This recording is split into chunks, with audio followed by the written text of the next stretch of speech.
Programme night addition में हम आपको खुशामदीद कहते हैं। नाजरीन, आज का हम सवाल ये है कि अडयाला जेल में क़ैद इमरान खान ने हुकूमत या सिस्टम को मुआफ़ी देनी है या उनसे मुआफ़ी लेनी है।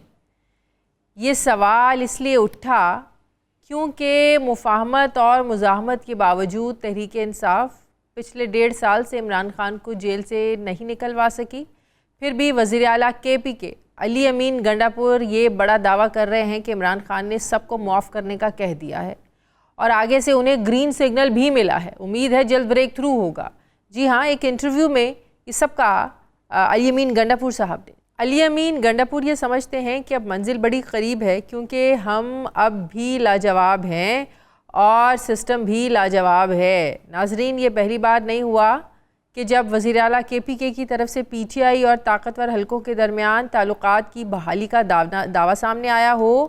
इससे पहले भी कई बार बैकडोर चैनल राब्तों का इशारा वो दे चुके हैं। वो ये भी कह चुके हैं कि गुज़श्ता 26 नवंबर से पहले बानी PTI की अडयाला से बनी गाला मुंतकिली के लिए 80% मामला तय पा गए थे, मगर तब इमरान खान कारकुनों को रिलीफ से पहले अपने रिलीफ पर नहीं माने थे और इस तरह मामला ज़ाहिर रुक गए थे। अब सवाल ये है कि क्या वाकई PTI के लिए तब्दीली की हवाएं एक बार फिर से चलना शुरू हो गई हैं, क्योंकि ये कब रुक जाएं किसी को पता ही नहीं चलता। दूसरा हम सवाल ये है कि क्या दावे के मुताबिक अपनी स्पेस मिलने तक PTI अपना जो एक मोमेंटम है उसको बरकरार रख पाएगी। अली अमीन गंडापुर की तरफ से ये दावा नाजरीन एक ऐसे वक्त में सामने आया है जब हुकूमत से ज़्यादा PTI को पार्टी के अंदर से ही टफ टाइम मिलने का इम्कान जाहिर किया जा रहा है। कहा जा रहा है कि पार्टी के अंदर इख्तलाफात की वजह से ईद के बाद अली अमीन को वज़ीर आला KPK के ओहदे से हटाया जा सकता है। सिर्फ यही नहीं, PTI के अंदर तगड़ा किस्म का, जी हाँ तगड़ा किस्म का फॉरवर्ड ब्लॉक बनने की खबरें हैं कि पंजाब में फॉरवर्ड ब्लॉक बन चुका है, ईद के बाद KPK में बनने जा रहा है और कौमी असम्बली में फॉरवर्ड ब्लॉक बनेगा। अब सवाल यह है कि मौलाना फजलुर रहमान के साथ सियासी इत्तेहाद बनाने और ईद के बाद सड़कों पर तहरीक चलाने से पहले PTI के अंदर क्या सियासी खिचड़ी पक रही है, फॉरवर्ड ब्लॉक बनने की बातें क्यों हो रही हैं, इनमें कितनी सदाकत है, मैं इस पर बात करूँगी।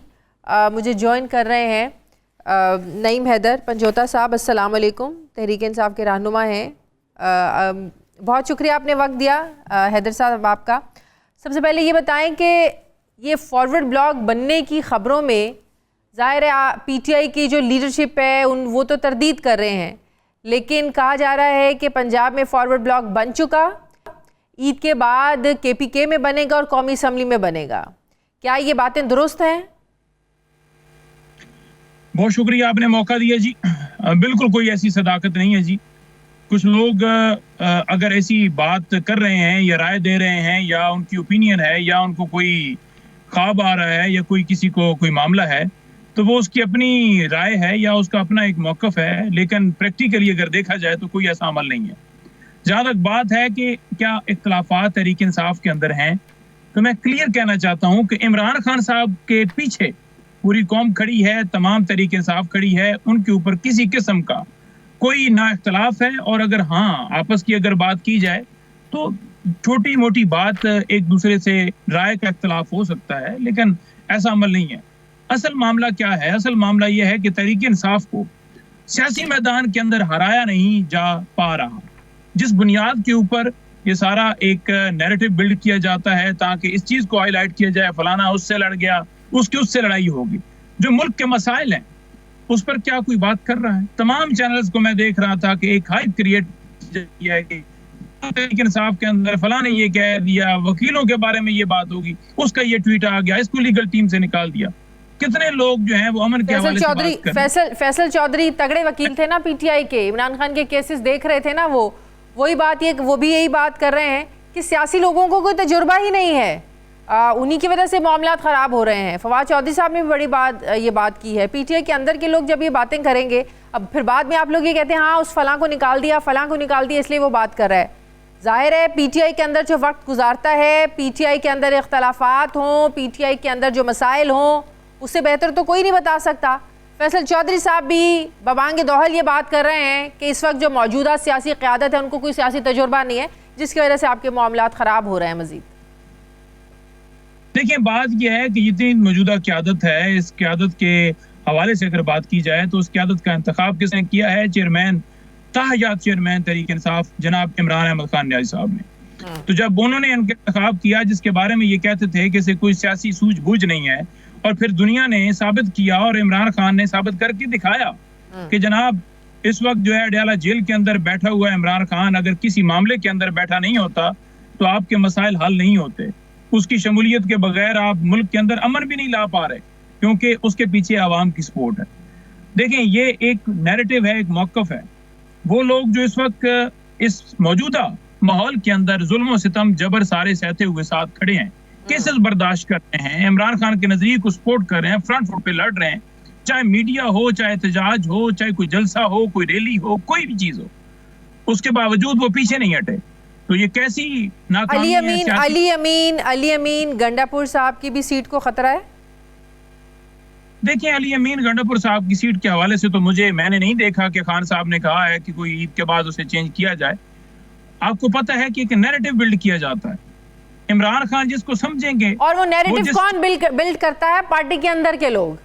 अब खान साहब से जाकर नून लीग के लोग तो नहीं मिलते, पीपल्स पार्टी के लोग तो नहीं मिलते, पीटीआई के लोग मिलते हैं, तो उनको तो वही नैरेटिव पता चलेगा जो पीटीआई के लोग बता रहे हैं अंदर जाके। नहीं, देखें, बिल्कुल पीटीआई के लोग नहीं नैरेटिव बिल्ड कर रहे।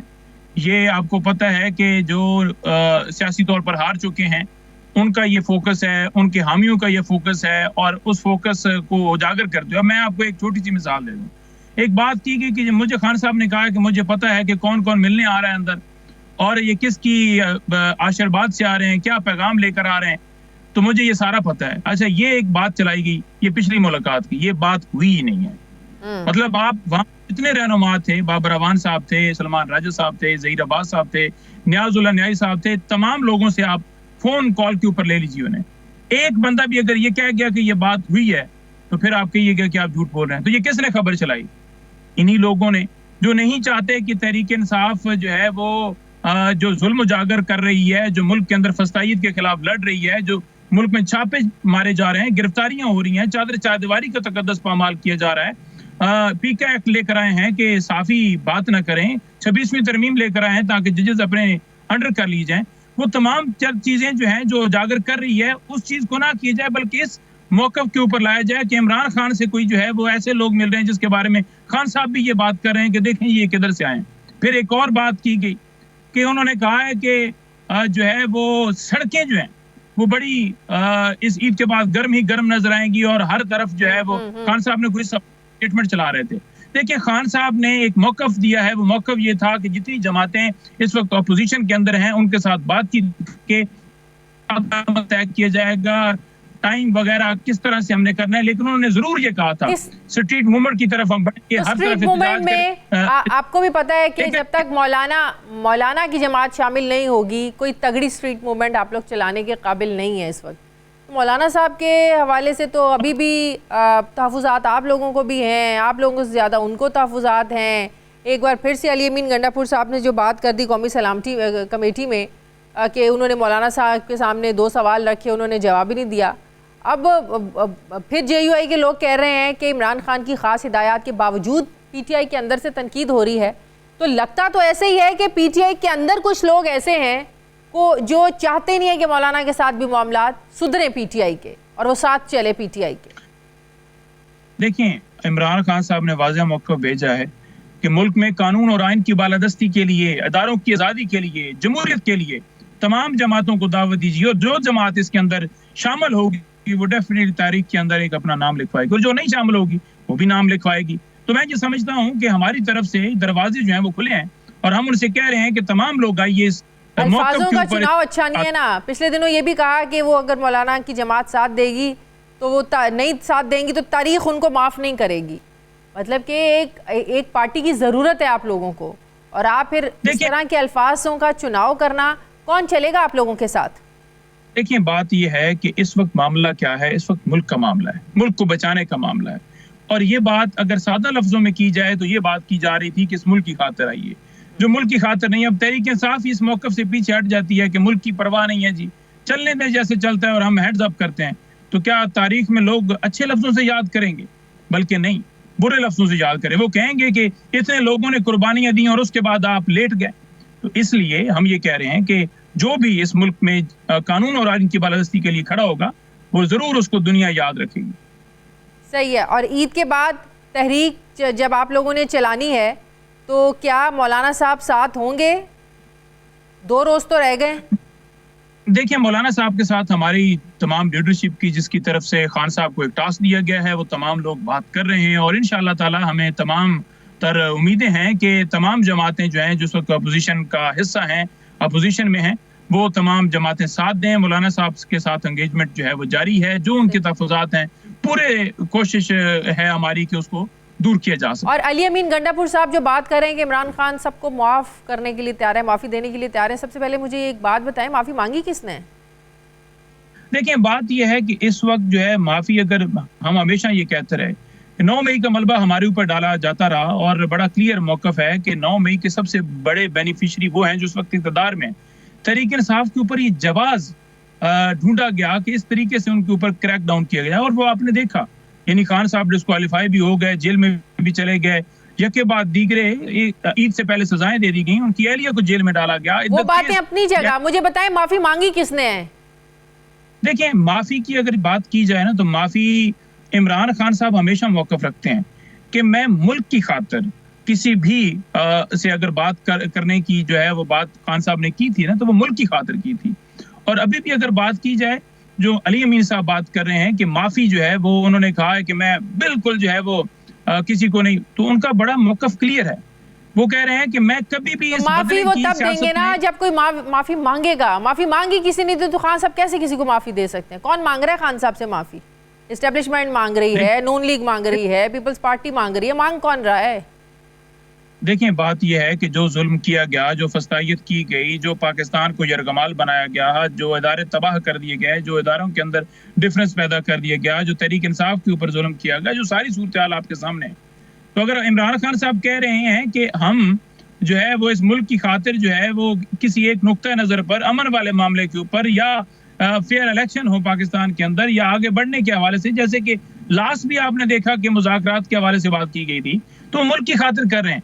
अब उसमें जो कुछ हमारे साथ किया गया है, जाहिर बात है ना, हम बैठ रहे हैं तो मुल्की मसाइल के हवाले से बैठ रहे हैं, इस मुल्क की खातिर। आप लोग अपनी जरूरत के लिए बैठ रहे हैं क्योंकि आप लोग चाहते हैं इमरान खान बाहर आए, क्योंकि आप लोग चाहते हैं कि पीटीआई के और जो लोग हैं वो बाहर आए, क्योंकि आप लोग चाहते हैं कि आप लोगों को पॉलिटिकल स्पेस मिले।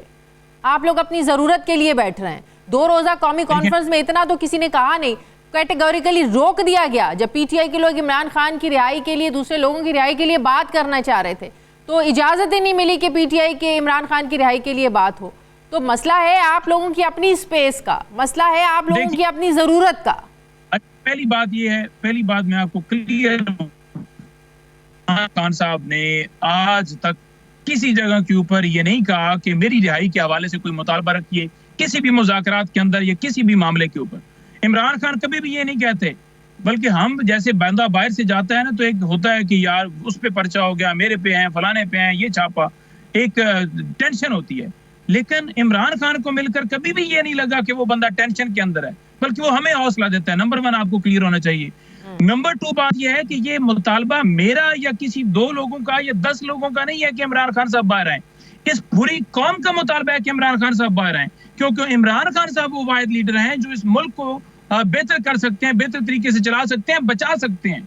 क्योंकि इन्होंने मुल्क को जिस तरह से आपने 2 सालों में देखा या 35 साल से जब से जो इक्तदार में आया है, जो सिर्फ और सिर्फ अपनी जेबें माल मंत्र बनाते हैं, इक्तदार की खातिर बैठे हैं, वो बैठा है इस मुल्क की खुदाई की खातिर, आजाद खर्जा पॉलिसी की खातिर, अपने इदारों की आजादी की खातिर, अमीर और गरीब के लिए तमाम तर कानून बराबरी की खातिर। तो वो बात कर रहे हैं आपके लिए, इस मुल्क के लिए बात कर रहे हैं, तो आप इसे ना लीजिए। इमरान खान की रिहाई, बहुत शुक्रिया नईम हैदर पंचौता साहब मेरे साथ थे, तहरीक इंसाफ के रहनुमा। बहुत शुक्रिया आपका। मुझे ब्रेक लेने नाज़रीन वापस आते हैं एक वक्फे के बाद।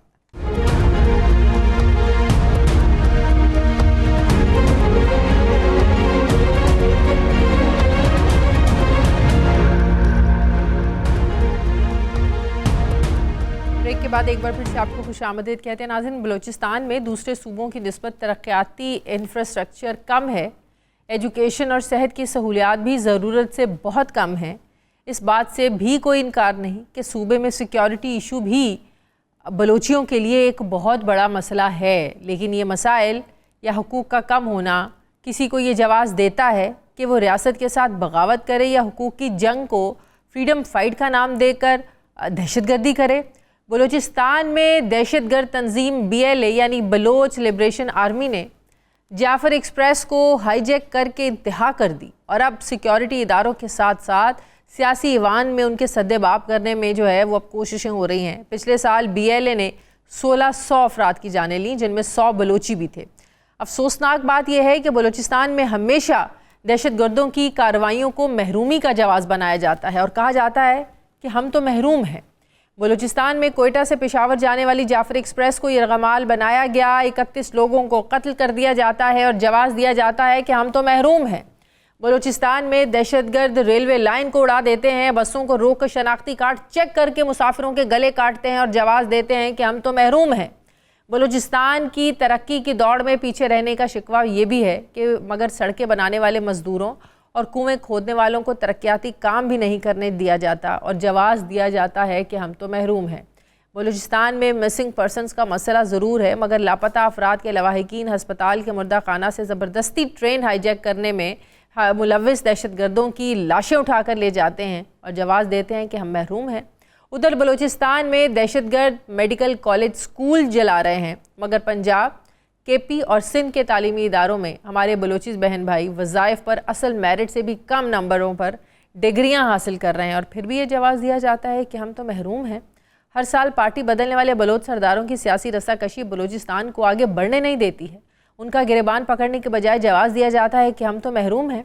नाज़रीन, वक्त आ गया है कि ये वाज़े करें और फ़र्क किया जाए कि BLA की दहशतगर्दी एहसास महरूमी नहीं है, ये इंतशार है, ये फसाद है, ये दहशतगर्दी है। ये पंजाबी, सिंधी, कश्मीरी, पख्तूनों से नफ़रत नहीं बल्कि अहले बलूचिस्तान के साथ भी नफ़रत है।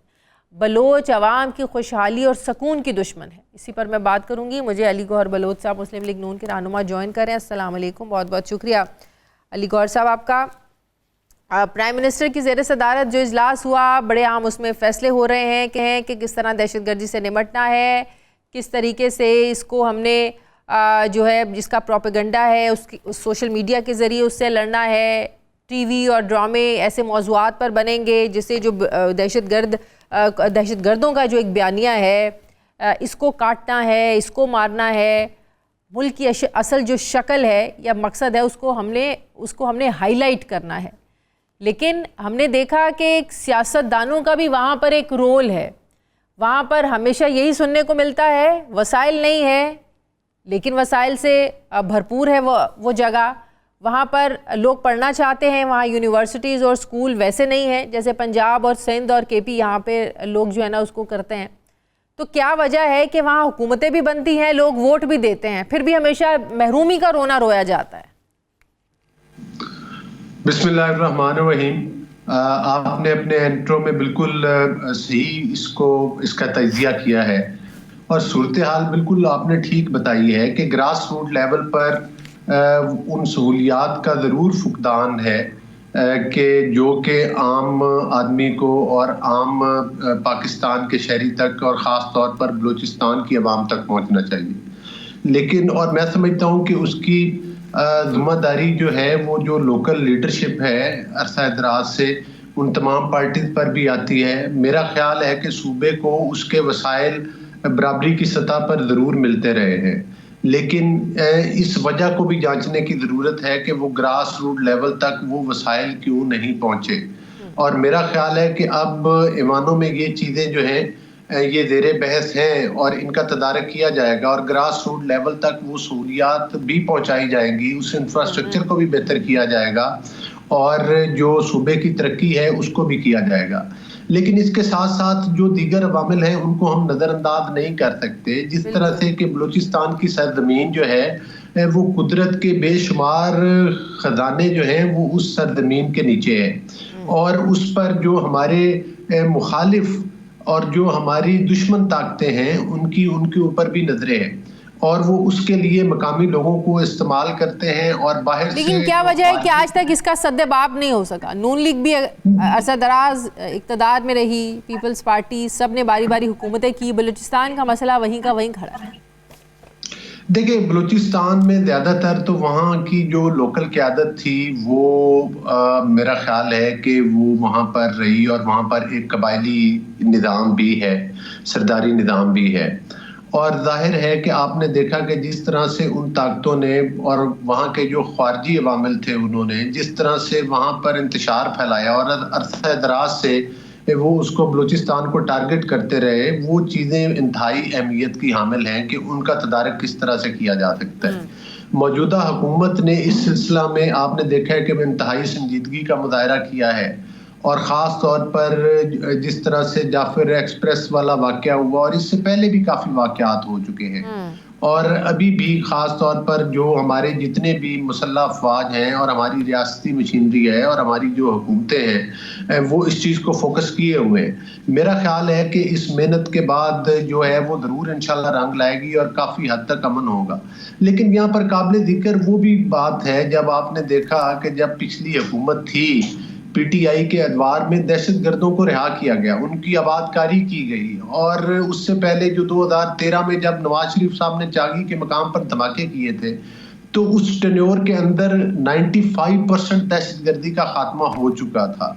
लेकिन इस एक्सरसाइज के बाद आपने देखा कि पाकिस्तान में एक दहशतगर्दी का भौचाल आया है और जाहिर है कि अब उसको समेटने के लिए जो एफर्ट्स हो रही हैं वो इंशाअल्लाह ताला मुस्तकबिल करीब में वज़ीर-ए-आज़म साहब तो सबको साथ लेकर चलने की बात कर रहे हैं, वो एक मुतफ़िक़ा बयानिए की बात कर रहे हैं, लेकिन तलाल चौधरी साहब जैसे जो लोग हैं वो लगता है कि वो नहीं चाहते कि सब लोग मिलकर इसमें अपना रोल प्ले करें। वो कहते हैं ये दहशतगर्दी बॉर्डर से नहीं हो रही है, ये वहाँ से लोगों को लाकर रेड कारपेट बिछाकर यहाँ पर लोगों को जो है ना दहशतगर्दों को बसाया गया है। साथ ही उन्होंने एक और बड़ी बात की, 2015 से कहते हैं 2025 तक कोई एक पीटीआई का लीडर बता दें जो किसी दहशतगर्द हमले में मारा गया हो। क्या इस नाजुक वक्त में इस तरह की बातें ज़ेब देती हैं? क्या नून लीग ये चाहती है कि अगर दूसरी जमातों के लोगों को निशाना बनाया गया तो उसमें पीटीआई के लोग भी मरने चाहिए? क्योंकि 2015 से 25 तक कोई पीटीआई का कोई लीडर मरा नहीं है तो ज़रूरी हो गया कि वो भी मरे, और वो कैटेगोरिकली कह रहे हैं कि बॉर्डर पार करके कोई नहीं आता दहशतगर्द। यहाँ पर लाके रेड कारपेट बिछाया गया और उनको बुलाया गया, तो ये कैसी बातें कर रहे हैं नून लीग के अंदर से लोग? देखिए, कुछ ऐसे हकायक हैं कि जिनको हम नज़रअंदाज नहीं कर सकते। हाँ, अल्फाज का चुनाव ज़रूर बेहतर होना चाहिए, मैं आपकी बात से इत्तेफाक करता हूँ, लेकिन यहाँ पर जो हकायक हैं उनको तो हम मसख नहीं कर सकते। हकीकत ये है कि जिस तरह से मैंने पहले जिक्र किया कि दहशतगर्दों के लिए एक ख़ास हमदर्दी का बयानिया तो हमेशा से पीटीआई की तरफ से आया है और अभी भी देख लें जो जाफर एक्सप्रेस का वाक़या हुआ, उस वाक़े में जो इंडिया का जो मीडिया बोल रहा था और जो हमारा मुखालिफ मीडिया ज़बान इस्तेमाल कर रहा था, जब हम डिजिटल दहशतगर्दी की बात करते हैं तो जो बयानिया उनका था उसको एक ख़ास मकतबा फ़िक्र की तरफ से जो है वो इंडोर्स किया जा रहा था एक पार्टी की तरफ से और उस बयानिए की हाँ के साथ हाँ मिलाई जा रही थी। ये तमाम मामलात जो हैं ये बड़े अफसोसनाक हैं और ख़ास तौर पर आपने देखा कि एक 9 मई जैसे वाक़यात पाकिस्तान में होते हैं। आज तक पाकिस्तान की तारीख में दीगर political party PMLN, people's party, JUI, तमाम पार्टीज ने अपने अदवार में जमहूरियत के लिए बड़ी कोशिश की और उसका खमियाजा भुगता है। अपनी हुकूमतें तुड़वाई, कैदोबंद की सूरतें बर्दाश्त की, लीडरशिप जो है वो झूठे मुकदमात में जेलों में बंद रहे। हमने शख्सियात के ऊपर तनकीद जरूर की लेकिन पाकिस्तान के इदारों के ऊपर ना चढ़ाई की, ना पाकिस्तान के इदारों के बारे में कोई गलत ज़बान इस्तेमाल की। मैं समझता हूँ मिनासुल कौम ये हमारी जिम्मेदारी है कि जब हमारी अफवाज जो है बड़ी बड़ी कुर्बानियां देते हैं, शहादतें देते हैं, तो उनका हमारी moral support, political moral support जो है वो उनके शाना बशाना होनी चाहिए और उनके साथ होनी चाहिए। लेकिन ये हमारा अलमिया है कि एक तरफ 9 मई के वाक़यात करने वाले लोग उससे पीछे चले जाएं तो 13 के धरने देखे तो PTV के ऊपर हमला, सुप्रीम कोर्ट के इर्द गिर्द कब्रों का खोदे जाना, असम्बली के जंगलों को तोड़ देना, ये भी वो तमाम हकायक है और बेशुमार औकात में लॉकडाउन की बात करनी। हमारी तारीख में एक और सुप्रीम कोर्ट पर हमला किया गया, वो भी ऐड कर लें। जी जी देखें, मैं ये कहता हूं कि अगर वो एक आध वाकया पेश आया तो उसके ऊपर उस वक्त भी हमारी लीडरशिप ने जो है वो मादरत की। कुछ भी जस्टिफाइड नहीं है। उस हमले की बुनियाद पर जो पीटीआई ने बाद में किया वो भी जस्टिफाइड नहीं है, जो नून लीग ने किया वो भी जस्टिफाइड नहीं है। बस मैं तो सिर्फ ऐड करने की बात कर रही थी कि तारीख में सब शामिल करें। आप किसी एक आध वाकये को बेशुमार वाकयात के साथ कंपैरिजन नहीं कर सकते। आप जब मुल्क के ग्रीन बेल्ट्स के अंदर, वफाक के अंदर आग लगा देंगे, जब आप एक सूबाई हुकूमत जो कि KPK में इनकी है उसके तमाम वसाइल इस्तेमाल करते हुए वफाक के ऊपर बार बार यलगार करेंगे और कील वाली लाठियां लेकर आएंगे और दहशत गर्दों के ऐसा समा पैदा कर देंगे, तो इसका मतलब है कि 9 मई के वाकयात से भी इन्होंने सीखा नहीं है। हाँ, अलबत्ता अब इसके हल की तरफ आते हैं। जिस तरह से कि हार्ट स्टेट का एक बयानिया जो है वो सामने आया है, मैं समझता हूं कि ये बिल्कुल ठीक है। हमारी जीरो टॉलरेंस होनी चाहिए बासियत रियासत और बासियत मनासुल कौम। इसमें कोई भी पॉलिटिकल पार्टी हो उसको किसी सूरत भी इजाजत ना दी जाए कि वो मुल्क में दहशतगर्दी की कार्रवाइयां करे और मुल्क के निज़ाम को सोटाज करे और पाकिस्तान में इंतशार फैलाए, चाहे वो ख्वारजी अवामिल हो या चाहे वो लोकल हो। और जब हमारी जीरो टॉलरेंस होगी तो मैं समझता हूँ कि इन चीज़ों का तदारक होगा। हमारे पड़ोसी ममालिक, इवन अफगानिस्तान, इंडिया, दीगर जो हमारे पड़ोसी ममालिक है, कौन सा ऐसा मुल्क है जो अपने मुल्क के अंदर दहशतगर्दी की इजाज़त देता है?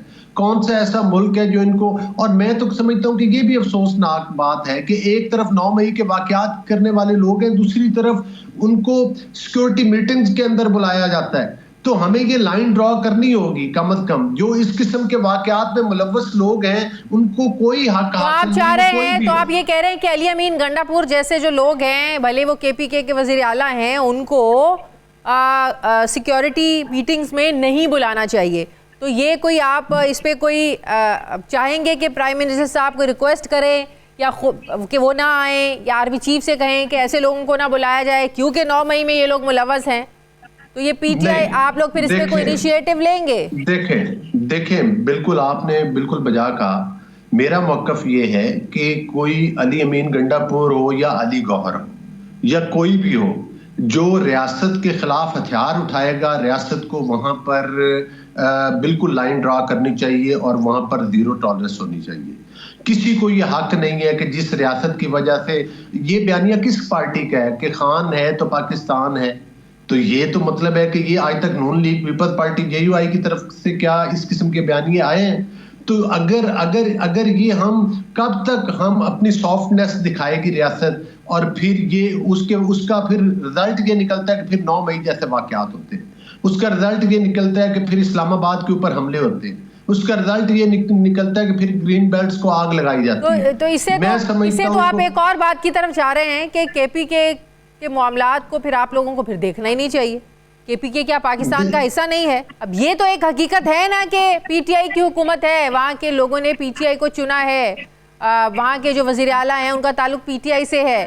कि आप लोग ये भी हकीकत मानने को तैयार नहीं है? तो फिर PTI, क्योंकि PTI की हुकूमत है तो KPK से साथ मामलात बंद कर दें आप लोग, फिर कोई इनिशिएटिव लें फिर आप लोग। इनके अदवार में आपने देखा कि इनके अदवार में जिस तरह से मैंने पहले आपको बताया है कि दहशतगर्दों को छोड़ा गया था, इनके अदवार के अंदर जो है ये इंतशार की सियासत लाने वाले कौन से लोग हैं? अगर हम एक तरफ कहते हैं कि हमने बलूचिस्तान में जो दहशतगर्दी का खात्मा करना है और जो हमारे ज़ेरे ज़मीन वसाइल है उसको निकाल कर वो पाकिस्तान के ऊपर निछावर करना है और पाकिस्तान के अवाम के ऊपर निछावर करना है, अमन को बहाल करना है, तो उसके लिए फिर हमें कोई लायामल तो बनाना पड़ेगा। एक तरफ TLP ने एक दफा एहतजाज किया, इन्होंने सीधी गोलियां मारी, उस पार्टी के ऊपर पाबंदी लगाई, उसको दहशतगर्द करार दिया और साथ ही साथ ये भी कहा कि इनको फंडिंग बाहर से होती है। ये तो इनका अपना जमहूरी किरदार था जो इनके अदवार में आपने देखा है। लिहाजा इस तरह से तो जो कोई भी अगर दहशतगर्द पार्टी है और वो कहती है कि हम पॉपुलर हैं और हम पाकिस्तान के अंदर जो है वो हुकूमत करना चाहते हैं, तो क्या बाकी दहशतगर्द पार्टी को इस किस्म की इजाजत देंगे? बहुत शुक्रिया अली गौहर बलोच साहब, बहुत शुक्रिया। मुस्लिम लीग नून के रहनुमा मेरे साथ थे, बहुत शुक्रिया आपका। मुझे ब्रेक लेनी है नाज़रीन, वापस आते हैं वक्फे के बाद।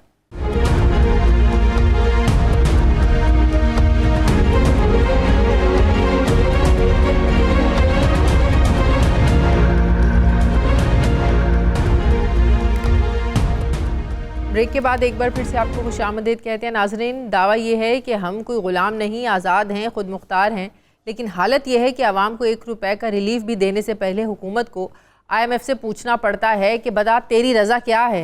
कल ये खबर आई कि IMF ने पाकिस्तान को बिजली की कीमत में 1 रुपये फ़ी यूनिट कम करने की मंजूरी दे दी। जी ज़रा जुमले पर अगर गौर करें, मंजूरी दे दी IMF ने और बिजली पर टैक्सों में कमी करने से इनकार कर दिया। IMF की इजाज़त मिलने की देर थी कि वफाकी हुकूमत ने बिजली का टैरिफ 1 रुपये 71 पैसे फ़ी यूनिट सस्ता करने की हुज्जत तमाम करके नेपरा को भी बता दिया कि जनाब क्रेडिट लेने का वक्त हुआ चाहता है।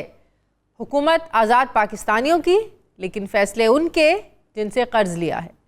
IMF जैसे हमारी पॉलिसियों को देखता है, दबाव डालता है, तब्दील कराता है, ऐसे ये भी लगता है कि हमारे सिर्फ मुआशी ही नहीं बल्कि गवर्नेंस के फ़ैसले भी IMF ही के हाथ में हैं। सवाल उठ रहे हैं कि IMF का काम सिर्फ मॉनिटर करना था, लेकिन यहाँ तो बात अप्रूवल और रिफ्यूज़ल तक पहुँच चुकी है। ये सवाल इसलिए उठा क्योंकि 2 हफ्ते पहले तक तवक्को की जा रही थी कि आलमी मंडी में तेल की जो कीमतें गिरी, उससे पाकिस्तान में भी पेट्रोलियम मसनूआत की कीमतें लगभग 15 रुपये तक कम होंगी। मगर फिर वज़ीर-ए-आज़म शहबाज शरीफ का हैरत अंगेज़ ऐलान सामने आता है कि पेट्रोल की कीमतें तो वैसे ही रहेंगी, जबकि इसका रिलीफ आवाम को बिजली के बिलों में दिया जाएगा। अब रिलीफ मिला तो वो भी ना होने के बराबर, यानी अगर यूनिट की औसत कीमत 50 रुपये लगाई जाए तो सस्ता कितना किया गया? 1.5 रुपया सस्ता किया गया।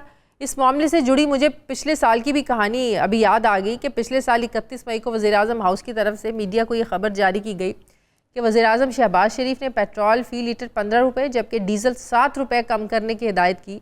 मगर वज़ारत ख़ज़ाना ने वज़ीर-ए-आज़म की हिदायत को नज़रअंदाज किया और पेट्रोल की कीमत में 4 रुपये 74 पैसे जबकि डीज़ल की कीमत में सिर्फ 3 रुपये की कमी का नोटिफिकेशन जारी किया। दूसरी तरफ जहां ये खबर आ रही है कि पाकिस्तान और IMF के दरमियान $1.3 अरब कर्ज के लिए स्टाफ लेवल मुआहिदा तय पा गया है, वहीं ये खबर भी आई है कि पाकिस्तान नए माली साल का बजट IMF से मुशावरत के बाद ही पेश कर सकेगा। कहा जा रहा है कि अगले साल के बजट की तैयारी के लिए IMF का एक जो डेलीगेशन है, जो वफ्द है, ये 4 अप्रैल को पाकिस्तान आ रहा है। सवाल ये है कि IMF की निगरानी में क्या हुकूमत अवामी बजट दे पाएगी? वैसे तो हर साल अवामी बजट तो होता नहीं है, लेकिन क्या इस बार कोशिश करेंगे? हुकूमत टैक्स नेट बढ़ाएगी या पहले से टैक्स देने वालों पर मज़ीद बोझ डालेंगे? आखिर पाकिस्तान में पहले से टैक्स देने वालों और बिजली का बिल देने वालों का हर बार हदफ उनको ही क्यों बनाया जाता है? डॉक्टर खाकान नजीब साहब माहिर मौशूआत मुझे ज्वाइन करें। अस्सलाम वालेकुम, बहुत बहुत शुक्रिया डॉक्टर साहब आपका। डॉक्टर साहब, क्या आप इस बात से अग्री करते हैं कि वाकई कहते हैं ना फूंक फूंक कर कदम रखना? अब मौशी हालत ये है कि IMF की चीज़ों को मद्देनज़र रखते हुए हमें फूंक फूंक कर तो चलते ही हैं, उनसे पूछे बगैर 1-1.5 रुपये का रिलीफ देने की भी हमारी औकात नहीं है। बिस्मिल्लाहिर्रहमानिर्रहीम। काजी साहब, बात इस तरह से है कि जब आप IMF के साथ प्रोग्राम में इंगेज्ड होते हैं तो जो मालियाती खसारा, यानी कि जो पाकिस्तान की हुकूमत कमाती है और खर्च करती है, जो एक्सटर्नल का खसारा, और तीसरा जो एनर्जी, ये स्पेशल है पाकिस्तान के केस में कि जो एनर्जी है वो एक पूरी तरह रोप इन कर लिया जाता है प्रोग्राम में, बिकॉज एनर्जी के खसारे बहुत ज़्यादा हैं। आप भी जानती हैं 2400 अरब तो inter corporate circular debt power का है, इतना ही तकरीबन गैस का है। सो आप कोई भी जो तब्दीलियां करने जाएं, आपको फंड का जो मॉडलिंग हुई है, जो फ्रेमवर्क बना हुआ है, जो नंबर्स तय हुए हैं, उसके साथ रहना है। इसलिए अभी जो सिर्फ एग्री हुआ in terms of price pass through वो यही है कि जो आपने कैप्टिव पावर पर 791 रुपए पर MMBTU की एक लेवी लगाई है, उसमें से जो आप कमाएंगे वो आप 1 रुपए प्लस के इसमें आप पास ऑन कर सकते हैं बिजली की कीमत में। ये है इस वक्त की सूरत हाल जिसकी एग्रीमेंट हुई है। जो आपने बाकी चीज़ों का जिक्र किया, ये भी मैं कौम के सामने रख देता हूँ। इस पे ज़रूर बातचीत जारी है। क्या बातचीत जारी है कि क्या 10 रुपए जो हमने लगाए हैं PDL की मद में, इससे मैं आपको अमाउंट बता दूं कि 200 अरब रुपया आपको सालाना की बुनियाद पर आएगा। आप 1.5 रुपए के करीब, 1.25 रुपए के करीब बिजली की कीमत इस मद में भी कम कर सकते हैं अगर आप इसको यूज़ करना चाहें। फिर IPP के साथ जो कुछ अगर मुआहदे जो आपने 94 और 2002 की पॉलिसी में रीथिंक किए हैं, उसमें से भी आप कुछ कमी कर सकते हैं। इसका भी अमाउंट बताया जा सकता है। फिर कुछ आप फाइनेंशियल री इंजीनियरिंग कर रहे हैं। इसका क्या मतलब है? इसका मतलब है 1250 अरब का नया कर्जा लेकर जो पुराने कर्जे हैं वो उतार रहे हैं, पर उसमें कर्जा उतारने के लिए कर्जा लेना पड़ रहा है। ये हालत है हमारी। जी जी जी, इस सिर्फ इसलिए कि वो शायद आपको कम निर्ख पे मिल जाए बिकॉज इंटरेस्ट रेट नीचे आ गए। तो ये सब कुछ इस वक्त फंड के साथ हो रहा है। पर जो आपने पहली बात की है ना शाज़िया साहिबा, ये अब मुल्क के लिए एक कलीदी गुफ्तगू है। वो ये है कि क्या आप अपनी फ्रीडम और सॉवरेंटी वापस लेना चाहते हैं? एक मतलब आपने 24वां प्रोग्राम IMF के साथ किया है और अब मतलब आप आज तक 77 साल में ICU के डॉक्टर के पास 24 बार गए हैं। तो उसने आपकी सॉवरेंटी जो है, जो फ्रीडम है, जो फ्रीडम ऑफ स्पेस है टू ऑपरेट, जो आप जिसका जिक्र कर रही थी, वो आपकी जो है वो कम कर दी गई है क्योंकि आपने मुल्क को ऐसे चलाया है। तो ये आपको एक वक्त और स्पेस मिल गया है। ये याद रखिए कि IMF का प्रोग्राम या IMF की एंगेजमेंट जो है वो आपके जो फंडामेंटल इश्यूज हैं उसको ठीक नहीं कर देगा, पर वक्त और स्पेस जरूर देगा। लेकिन क्या ये भी जरूरी है कि IMF ने मॉनिटरिंग के साथ साथ डायरेक्शंस भी देनी है? क्योंकि जब आप कर्जा देते हैं तो आपने मॉनिटरिंग करनी है ना कि क्या ऐसे इकदामात हैं कि हमारा पैसा हमें वापस जाएगा और ये राइट प्लेस पे खर्च हो रहा है। तो उसके लिए आप डायरेक्शंस भी IMF देना IMF का काम है। So it's very important to understand here कि IMF जो है वो एक ICU का डॉक्टर है। अब आप जब ICU के डॉक्टर के पास जाते हैं वो तशखीस भी करता है, यानी कि डायग्नोस्टिक भी रन करता है आप पे, वो सारे MRI भी देखता है, CT स्कैन भी देखता है, एक्सरेज भी देखता है। उसके बाद वो कहता है कि आपने कौन सी दवाई खानी है, आपने कितनी एक्सरसाइज करनी है। इसी तरह IMF आपको ये बताता है कि कितना टैक्स आपने इजरा करना है, कितने एक्सपेंडिचर को कट करना है, मालियाती खसारे को किस तरह कम करना है, निर्खों में कैसे तब्दीली करनी है ताकि जो डेट का बिल्डअप है वो कम हो जाए। फिर एक्सटर्नल सेक्टर पे आपको वो ये बताता है कि आपने इकोनॉमी को अभी भी, जिस तरह मैं कहता हूं कि आप एक रिस्ट्रिक्टिव मॉनेटरी पॉलिसी में, आसान लफ्जों में यह है कि आप 12% इसलिए पॉलिसी रेट हायर रखे हुए हैं कि आपकी इकोनॉमी स्लो ही रहे। और वो आपने देख लिया कि आपने पहले 6 माह में सिर्फ 1.5% ग्रोथ की है। सो आपने इकोनॉमी को कदरे स्लो किया हुआ है। आप कह तो रही हैं हम 3.6% करना चाहते थे। मेरा नहीं ख्याल कि मुल्क इस साल 2.5% से ऊपर कोई ग्रोथ का फिगर जो है वो टेस्ट कर पाएगा, स्पेशली कंसिडरिंग कि एग्रीकल्चर जो है वो भी स्लो है, आपकी कॉटन क्रॉप भी कम है, आपकी वीट क्रॉप नियर एक्सपेक्टेशन है, ऑन द लोअर साइड है, शुगर केन भी स्लो है। ये है एक ओवरऑल जायजा। मैं बार बार कहता हूं कौम ने भी और मुल्क की जो पॉलिसी मेकर्स हैं उन्होंने भी पॉलिटिकल कैपिटल भी, सोशल कैपिटल भी अपना सारा इन्वेस्ट किया है। आपने इतना क्या किया, आपने 1400 अरब के नए टैक्सेस लोगों पर लगाए तो आपने प्रोग्राम सिक्योर किया। आपने 8 गुना गैस की कीमत तब्दील की, आपने प्रोग्राम सिक्योर किया। आपने बिजली की कीमतों फास्ट सिक्योर किया। आपने 70 रुपए का PDL लगाया, आपने प्रोग्राम सिक्योर किया। लेकिन क्या ये भी कंपल्सरी नहीं था कि दुनिया में अगर पेट्रोल की कीमतें, डीजल की कीमतें गिर रही हैं तो पाकिस्तान में भी ज़ाहिर है इसका रिलीफ तो मिलना चाहिए ना? आपने रिलीफ क्या बिजली में दे दिया 1.5 रुपए, तो वो जो 15 रुपए रिलीफ बनता था वो पैसा कहाँ गया? शादी साहबा, I actually tend to fall on your side. I think कि अगर पेट्रोल में, डीजल में, केरोसिन में अगर आपको लाइट्स डीजल में बन रहा था 10 से 15 रुपए तो आपको पास थ्रू कर देना चाहिए था। अगर उसको आप यूज करना चाहते हैं एज अ क्रॉस सब्सिडी कि मैंने 17 अरब जो महाना कमाया वो 1-1.5 रुपया बिजली में दे दिया, ये अब अथॉरिटीज का फैसला है तो हम उस चीज को रिस्पेक्ट करते हैं और ये उम्मीद करते हैं कि they have thought it through कि ये बेहतर चीज है। सिर्फ मैं इसलिए कहता हूं कि ये नहीं करना चाहिए कि अगर तेल की कीमत कल बढ़ जाती है फॉर एग्जाम्पल, तो बढ़ फौरन जाएगी, हुई है वो बढ़ जाएगी तो फिर आपको वो भी प्राइस पास थ्रू करना पड़ेगा।